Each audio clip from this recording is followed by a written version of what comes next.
Elvis Presley had always loved gospel music.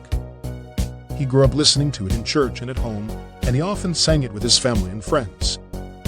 He admired the soulful voices of the gospel singers, and he wanted to express his faith through his own music. In 1960, he was working on his first gospel album, His Hand in Mine, with his backup group, the Jordanaires. He had recorded several songs already, but he was looking for one more to complete the album.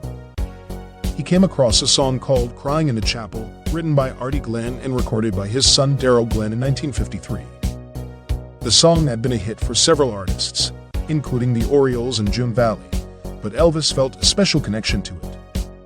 He liked the simple melody and the heartfelt lyrics, and he thought it would fit well with his gospel style. He decided to record his version of the song on October 31, 1960, at the RCA Studio B in Nashville. He was accompanied by the Jordanaires and Floyd Kramer on piano. He sang the song with emotion and sincerity, trying to capture the feeling of finding peace and joy in God's presence. He did 3 takes of the song, but he was not satisfied with any of them. He felt that something was missing, and he could do better. He asked the producer to hold the song for later, and he moved on to other songs. The song remained unreleased for 5 years. Elvis' manager, Colonel Parker, wanted to get the publishing rights for the song, but he could not reach an agreement with Valley Publishers, who owned the song. Meanwhile, Elvis' career was going through some changes. He had returned from his military service in 1960, and he had focused more on making movies than making music. His fans were still loyal to him, but he had not had a major hit since Return to Sender in 1962.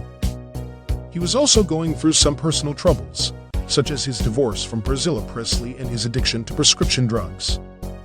In 1965, RCA decided to release Crying in the Chapel as an Easter single, hoping to revive Elvis' popularity and sales.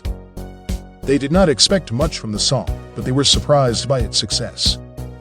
The song became Elvis' first million seller since 1962, and his greatest chart success over a 6-year span. It reached number 3 on the Billboard Hot 100 singles chart and topped the easy listening chart for 7 weeks. It also reached number 1 in the UK, making Elvis the first act to have 15 number 1s there. The song was praised by critics and fans alike, who appreciated Elvis' sincere and soulful rendition of the gospel classic. Many people felt that the song reflected Elvis' own spiritual journey, and that he had found comfort and happiness in his faith.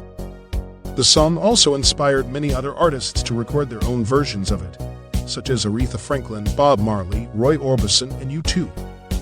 Elvis himself was moved by the song's success.